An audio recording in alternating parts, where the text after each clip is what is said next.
ያሸኛል ምድር ከሚታየው ሀብት ይልቅ የአምላኬ ፍቅር ማርኮኛል የምድርና ከበሬታው ኃላፊ ነው ትቼዋለሁ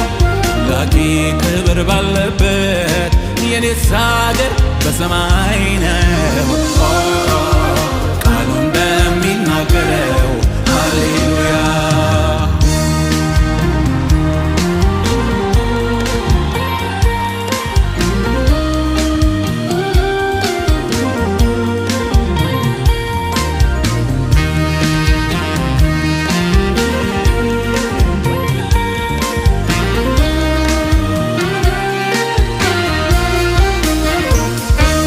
ለኔስ ማረፊያዬ ጌታ የዘላለም መኖሪያዬ ክብሩን አይቼ